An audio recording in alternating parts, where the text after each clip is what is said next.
Et bonjour, alors comme à chaque fois il y a quelque chose de particulier, je vous fais une petite vidéo. Donc aujourd'hui c'est pour parler du rendez-vous avec l'équipe, on va dire l'équipe thérapeutique. Donc en fait vous avez un rendez-vous avec le kiné, la psy, la diététicienne et l'infirmière de la douleur qui est prévu avant en fait votre premier rendez-vous de chimio. Alors, déjà, si je peux vous conseiller, c'est de prendre rendez-vous bien avant. Moi, j'ai eu rendez-vous hier et je commence vendredi. C'est un peu short et je vais vous expliquer pourquoi. Donc, si vous pouvez avoir rendez-vous 15 jours avant, voire même 3 semaines, c'est pas inutile, notamment pour l'infirmière de la douleur. Bon, on va voir l'infirmière de la douleur ce que ça veut dire.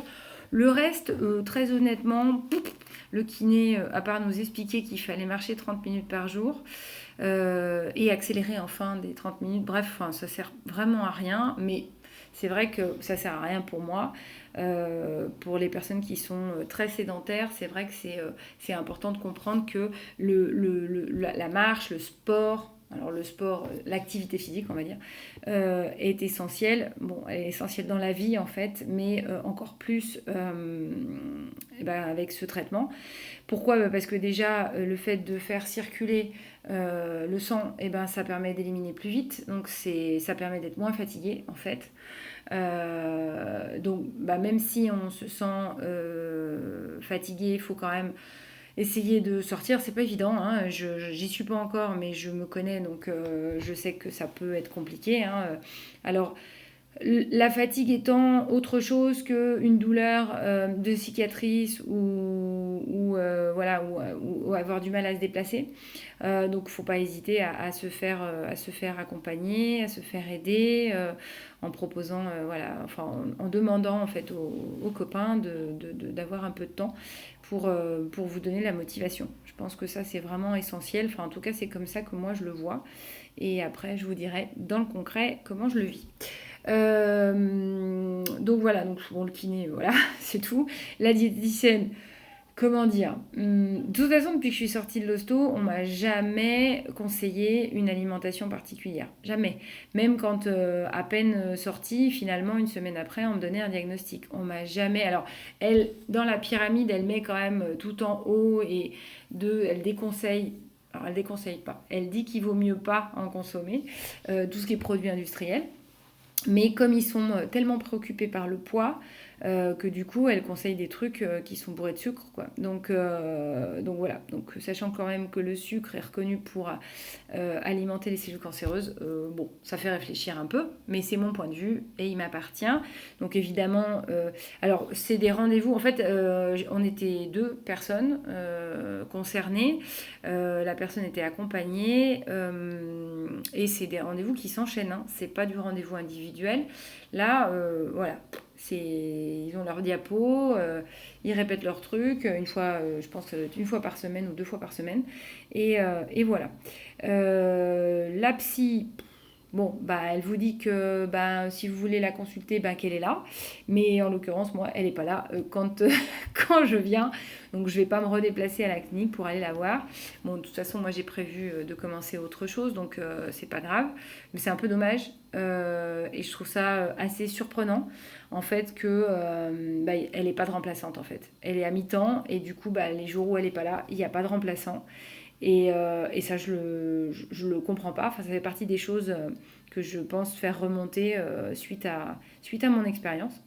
Voilà. Après, j'ai rencontré l'infirmière, avant de vous parler de l'infirmière de la douleur, je vais vous parler de l'infirmière générale, en fait. Elle est adorable. Alors, franchement, voilà. Elle est gentille comme tout. Elle me fait penser à une de mes amies.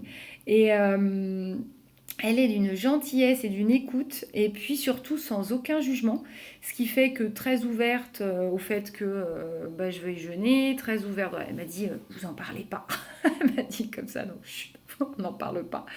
Voilà, elle m'a dit, mais moi les médicaments, c'est pas mon truc, donc c'était rigolo. L'amande poivrée, ah oui, si, quand même, un truc super important, parce que du coup, je suis retournée la voir en fin de rendez-vous pour lui poser la question sur l'amande poivrée, donc je vais vous en reparler. Et la diététicienne, quand même, déconseille donc le pamplemousse et le millepertuis. Et là, en fait, je lui dis, bah, pourquoi? Ah bah parce que en fait, ça fait des interactions avec le produit qu'on vous met. Mhm. Et donc, pourquoi est-ce que vous ne conseillez pas des choses qui aident? Donc, notamment un soutien au niveau du foie. Donc ça, c'est quelque chose que je vous dis maintenant. Donc, je prends du Desmodium depuis quelques jours, depuis lundi. Et c'est vrai qu'en fait, j'en avais déjà pris dans ma vie. Et puis là, une amie m'en a reparlé. Donc, bon, ma naturo me l'a pas conseillé, mais moi, je sais que ça fait du bien. Donc voilà, j'ai trouvé du Desmodium en pharmacie. Alors faites attention, on m'a conseillé de ne pas prendre Arco Pharma, pas terrible. Il y a des producteurs en France. Moi j'ai trouvé un producteur en France en pharmacie vraiment à un prix hyper raisonnable. Donc souvent c'est présenté par cure. Donc moi j'ai divisé la dose par deux pour faire le soutien. Bon, sachant que tout ça, je ne le prends pas pendant la chimio. Parce que du coup ça accélère le processus, donc il faut quand même y aller mollo. Mais voilà, j'arrête quand je suis en jeûne et j'arrête 2 jours après aussi, donc j'arrête pendant 4 jours et puis après je reprends. Tout ça, c'est des trucs auxquels il va falloir penser. Donc, c'est noté. J'ai noté ça sur mon agenda, enfin sur mon téléphone. Parce qu'en fait, ça fait beaucoup de choses. Et ça, c'est un autre truc aussi. Quand je suis allée voir l'oncologue, en fait, et qu'elle m'a filé toutes les ordonnances, elle m'a balancé les infos. On est submergé d'informations. Comme j'étais toute seule, j'ai pas, sur le coup, j'ai pas tout enregistré. Puis j'ai pas forcément noté. Et en fait, il y a plein de trucs à faire. Donc déjà, il faut prendre rendez-vous avec l'infirmière. Il y a une analyse de sang à faire 48 heures avant. Comme je m'y suis pris super en retard avec l'infirmière, bon, j'ai dû aller au labo, mais c'est pas gênant parce que je peux y aller. Bon là, après, je vais m'organiser avec l'infirmière pour qu'elle passe parce que c'est quand même vachement plus facile. Sachant qu'en plus, il faut que ce soit 48 heures avant. Donc moi, ce sera les mercredis. Et les mercredis, je bosse. Bon, cela dit, le laboratoire est à côté de chez moi, donc ça me gêne pas d'y aller. Aïe. Donc il y a plein de trucs à faire. Donc prenez vraiment le temps de lire les ordonnances, même si voilà, parce qu'il y a des trucs à commander à la pharmacie, parce qu'ils les auront pas en stock. Donc voilà, donc il y a pas mal de choses. Et c'est vrai que je me suis un peu laissée attraper par, on va dire, le fait qu'en plus j'avais repris le boulot, et puis voilà, par la vie, quoi. Donc voilà, il faut être attentif à ça pour pas se retrouver un peu en cata au dernier moment, notamment pour le kit de déconnexion en fait de la chimio et un kit particulier qu'il faut commander à la pharmacie, etc. etc. Bref, donc Desmodium. Donc pas le millepertuis, pas le pamplemousse, tous les autres agrumes oui apparemment. Donc voilà, ça c'est des choses à savoir. Alors ça concerne évidemment ma chimio, donc le Folfox. C'est pas forcément. Alors elle m'a pas précisé si c'était la même chose. Je sais pas si le monsieur a le même cancer que moi. Je lui ai pas posé la question. Franchement, ça m'intéressait pas trop. Et qu'est-ce que j'allais vous dire? Quoi de plus? Voilà pour le rendez-vous. Donc, l'infirmière de la douleur, elle a fait de la sophro, elle a fait de l'hypnose. Donc, en fait, elle est là en soutien. Et je vous disais de prendre rendez-vous bien avant, parce que s'il y a eu un rendez-vous intéressant, c'est celui-là. Et comme j'apprends pas mal quand même le rendez-vous de demain, même si quand je vous le dis, je sens que ça va à peu près. Mais la petite intervention pour le boîtier, etc., ça m'enchante pas tellement de me retrouver encore avec un anesthésiant, même si c'est local, etc., etc. Elle m'a proposé de m'accompagner. Donc ça, évidemment, il faut qu'elle puisse être disponible. Il faut que le chirurgien soit d'accord, mais je pense pas qu'il y ait de problème. Et voilà, donc si vous avez pris un rendez-vous bien avant, du coup, vous pouvez organiser ça aussi si vous avez des appréhensions, ou même si vous en avez pas, mais que vous pensez que vous pourrez en avoir, ça peut être super bien. Donc ça, c'était vraiment le petit truc pratique. J'ai commencé le nettoyage à sec avec la brosse. Donc moi, j'ai acheté sur Greenwiz. J'ai trouvé une brosse pour le corps et pour le visage. Elles sont pas trop agressives quand même, parce que bon, au début, on n'a pas l'habitude. C'est plutôt agréable en fait, finalement. Au début, je sentais des picotements après, parce que forcément, circulation du sang. Là, ça va nettement mieux. Je dois dire que en l'espace de quelques jours, ma peau qui était quand même encore très sèche, elle l'est beaucoup moins. Mais c'est surprenant, vraiment. Donc, vraiment à vous conseiller. Je le fais matin et soir. Allez, ça me prend 5 minutes. 5 minutes, le soir je le fais sur mon canapé. Et le matin, j'essaye de le faire avant la douche. Je trouve ça plus agréable qu'après. Et puis c'est surtout qu'aussi sur les jambes, comme j'ai encore les jambes un peu sèches, ça laisse un peu des marques. Voilà, c'est pas. Mais bon, c'est. Et puis pour la sécheresse, donc on m'a conseillé l'huile de moringa, qui est une huile de quelque chose d'assez... c'est un oléagineux, je crois, qui vient de Madagascar, il me semble. Pardon pour les informations peu précises, mais c'est pas tellement important. Bon, la seule chose, c'est que on m'en a proposé à 600 € le litre, donc 60 € les 100 centilitres, donc les 100 millilitres, pardon. Autant vous dire que non, franchement, là, c'était pas dans mon budget, parce que déjà depuis mi-juillet, avec tout ce que j'ai mis en place, et encore, je reçois gentiment des soins gratuits, donc merci à ceux qui font ça. Notamment, merci à Arnaud, si un jour il écoute. Voilà, ça fait un budget, hein, tout ce qui est médecine parallèle, c'est un budget, donc à un moment donné, il ne faut pas déconner, quoi. 600 € le litre, même si, je sais pas, l'arbre est peut-être centenaire et c'est peut-être fait avec un soin très très particulier, je suis désolée, j'ai trouvé ça un peu fort de café. Mais voilà, chacun fait ce qu'il veut. Donc c'est une petite bouteille. Donc j'ai pas trouvé en coop bio, donc j'ai acheté sur Amazon, mais c'est un producteur bio, pas français bien évidemment. Et c'est une huile très très grasse. Donc en fait, effectivement, on en met très peu.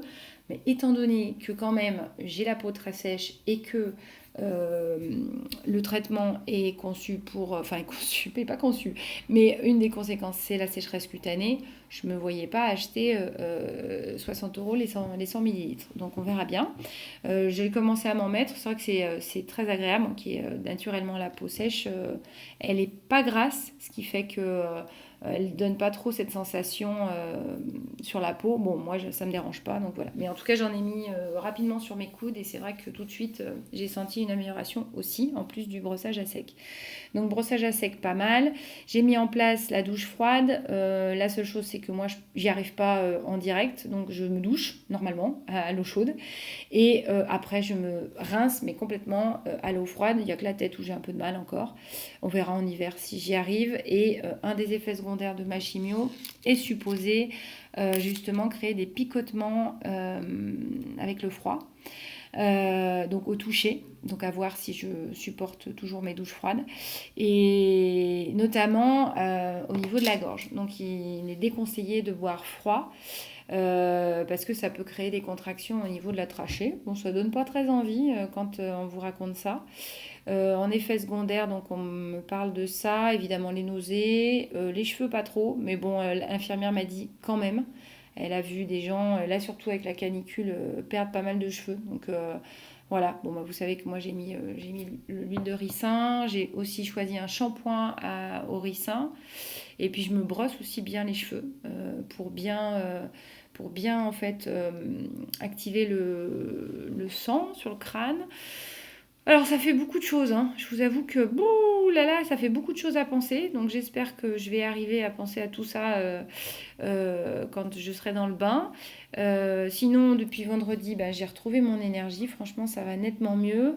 Donc vendredi, j'avais fait le sauna, le bain froid, le massage, une réflexo vendredi soir. J'ai reçu des soins quand même pas mal la semaine dernière. J'avais fait une séance de biodécodage. Donc franchement, vendredi, c'était vraiment top de retrouver qui j'étais. Et puis ça s'est maintenu, même si j'ai pas beaucoup dormi, j'ai eu du mal à m'endormir. Mais là, ça va un peu mieux aussi, hein. J'ai fait 2h30 samedi, dimanche, lundi soir 1 heure, et hier soir j'ai réussi à m'endormir à minuit et demi, donc j'espère ce soir m'endormir encore plus tôt. Voilà, et puis écoutez, toujours en reprise de boulot, ça se passe bien, je suis contente d'avoir repris et de pouvoir continuer. Voilà, donc prochaine étape demain. Je vous ferai une petite vidéo demain soir pour vous raconter à chaud la petite expérience. Et puis voilà, merci de votre écoute et puis à la prochaine, à demain.